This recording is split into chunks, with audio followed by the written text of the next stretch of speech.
मेरा नाम हर्ष मोजेस मदनकर है। मैं पुणे में रहता हूँ और मैं चर्च जाता था, मैं संडे स्कूल करता था और मैं वर्शिप में था। बचपन से मुझे मम्मी डैडी ने सिखाया है, यीशु का भय मानना सिखाया है, यीशु कौन है ये सिखाया है। मेरा नाम नूतन मोजेस मदनकर है। मैं पुणे की रहने वाली हूँ। बचपन से ही हमने बच्चों को प्रभु के भय में बढ़ाया है। उनको संडे स्कूल भेजते थे, चर्च लेके जाते थे। उसके बाद जैसा मैं एक मेरा जब टीन एज होने आया, तभी मुझे बाहर दोस्त लोग मिल गए, संगति मिल गई बाहर, तो मैं वो संगति में ज़्यादा रहने लगा। वो ड्रग्स लेता था, इंजेक्शन लेता था और कई बुरी तरह के नशे करता था। तो बाद में हमें पता चला, तो हमने बहुत उसको समझाया, तो बेटे ऐसा नहीं करना है। तो वो सुनता था और छोड़ देता था।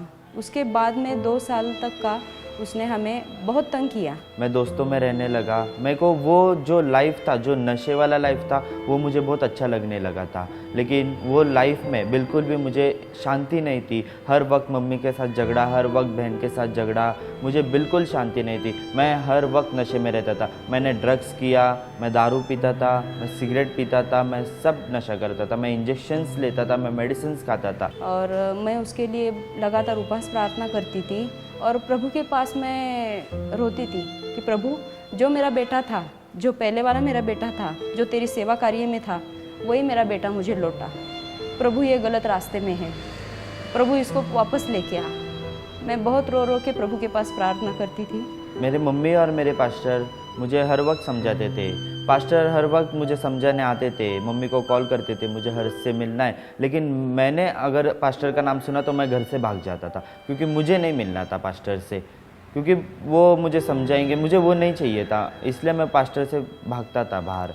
और जब भी पास्टर मुझे मिलने आते थे, तभी अगर मैं उनको मिल गया तो वो मुझे बहुत समझाते थे प्रभु के बारे में कि बेटे तू आ जा, तू पहले कितना अच्छा था, तो अभी क्यों ऐसा कर रहा है, तू आ जा प्रभु में। लेकिन मैं हर वक्त एक कान से सुन के वो बातें छोड़ देता था और फिर से मुझे जो करना है मैं वही काम करता था, मैं वही नशा करता था, मैं वही सब करता था। हमने उसे बहुत समझाया, लेकिन वो बहुत हद के बाहर चला गया था। वो कुछ भी नहीं सुन रहा था, तो इसीलिए हमें उसको रिहैब सेंटर भेजना पड़ा।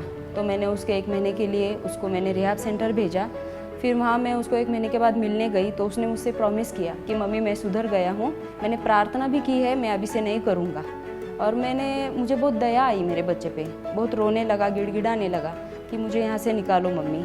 तो मैं उसको लेके आई घर पे। उसने मेरे को प्रॉमिस किया, उसने मुझे ये भी बताया कि मैंने प्रेयर किया, मम्मी मैं अभी से नहीं करूँगा। लेकिन बाहर आने के बाद मैं फिर से वही मोड़ पे गया, मैं फिर से वही दोस्त लोग में गया, मैं फिर से वही नशा करने लगा। फिर मैं वापस बहुत परेशान हो गई और इस परेशानी में मैंने 2 साल कैसे बिताए मैं बता नहीं सकती आपको।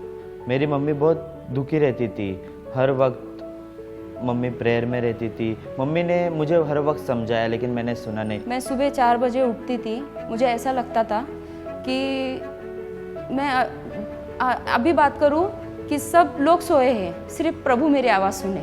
और मेरे बेटे के लिए मैं प्रभु के पास रात में उठ के प्रार्थना करती थी और मैं कहती थी प्रभु, जो मेरा बेटा था वही मुझे वापस लौटा। मैं लगभग प्रभु से 2 साल दूर था और 2023 में मैं 17 नवंबर को, जब दिवाली हो गया 17 नवंबर को, मैं एक फटाका फोड़ने गया जो ऊपर आकाश में जाता है, वो मैं फोड़ने गया और वो फटाका सीधा वो जगह पे ही फूट गया और उससे मेरा पूरा चेहरा बर्न हो गया और मैं पूरा उड़ के एक कार को मैं ठोका और नीचे गिरा। मेरा पूरा फेस, पूरा चेहरा मेरा सूज गया था और मुझे पूरा नाक से खून गिर रहा था, पूरा मुंह से खून आ रहा था। मेरे दोस्त लोग ने मुझे उठाया, मुझे हॉस्पिटल लेके गए। जब मेरे बेटे का दोस्तों का फ़ोन आया कि हर्ष गिर गया है, तो उन्होंने मुझे ये नहीं बताया था कि वो जल गया है। गिर गया है बताया तो मैंने सोचा कि कहीं से गिर गया, गाड़ी से वगैरह थोड़ी लगी होगी। तो वो लोग हॉस्पिटल में लेके गए और मैं वहाँ पे पहुँची। मैंने अंदर जाके जब हर्ष को देखा तो उसका चेहरा इतनी बुरी तरीके से जला हुआ था, तो देख के मैं पूरी तरह से वहाँ पे बेहोश हो गई। मेरा आई जो है पूरा इधर चिपक गया था। जैसे डॉक्टर ने बताया था कि वो फटाके की वजह से, जलने की वजह से एक आँख में इतनी गहरी चोट लगी हुई है कि उसका एक लेफ्ट आई उसको हमें निकालना भी पड़ेगा, ऐसा भी बताया था। तो उसके लिए मैं बहुत रोई कि अगर मेरे बच्चे का एक आँख चला जाएगा तो प्रभु क्या वो कैसे लाइफ जिएगा आगे का, क्योंकि मैं एक माँ हूँ। तो यही बात को लेकर मैं एक दिन प्रार्थना भवन आई, बड़ी बोझ के साथ मैंने मेरे बेटे के लिए प्रार्थना की। जब भी मैं हॉस्पिटल में था मैंने प्रभु के पास प्रार्थना किया। मेरा पूरा फेस जल गया है, मेरा आँख निकालने को बोला है, मुझे एक आँख से दिख रहा नहीं है। फिर भी मैंने प्रभु के पास प्रार्थना किया, मन फिराया मेरा। उसकी आँख बंद ही थी, खुल नहीं रही थी, 8 दिन तो उसकी आँख खुली नहीं थी। तो तब मेरे बेटी ने पॉल दिनकरन को उसका एक फ़ोटो भी भेजा जो जला हुआ था पूरा, और मेल किया था। तो ऐसा मेरा ब्रदर एक्सीडेंट हुआ है, उनका उत्तर आया था कि 2 वचन उन्होंने मुझे भेजे थे और उसे लेके प्रार्थना की थी। उसके बाद मेरा ये आय नहीं निकाला गया और मेरा जो चेहरा है वो भी एकदम अच्छे से फिर से यीशु ने ठीक कर दिया। उसके 3-4 दिन बाद मुझे हॉस्पिटल से डिस्चार्ज किया, मैं घर पे आया और तभी मैंने मम्मी से कहा था कि मेरा चेहरा कैसा भी रहने दो, मुझे आँख से अगर नहीं दिखा तो भी चलेगा, मेरा चेहरा अगर कुछ भी हो गया तो भी मुझे चलेगा, लेकिन मैं प्रभु को नहीं छोड़ूंगा क्योंकि प्रभु ने मुझे बचाया है। आज मेरा बेटा बहुत अच्छे सेवा कार्य में है और बाइबल पढ़ता है, चर्च में वर्शिप लेता है, पास्टरों के साथ गांव-गांव प्रेयर जाता है और उसके लाइफ में वो बहुत खुश है।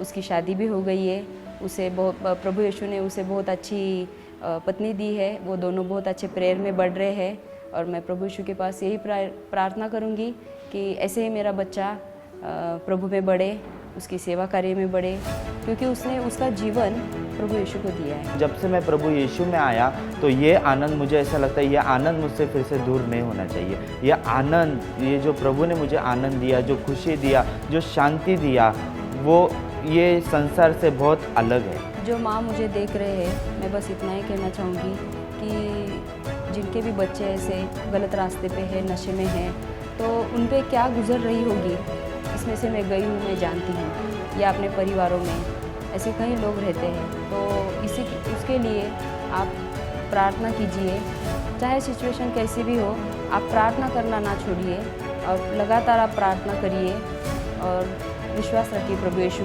पर। एक ना एक दिन वो बंदा बदल जाएगा, आपका बच्चा बदलेगा, आपके परिवार में चाहे जो भी हो, वो एक ना एक दिन बदल जाएगा, जैसे मेरा बच्चे में बदलाव आया।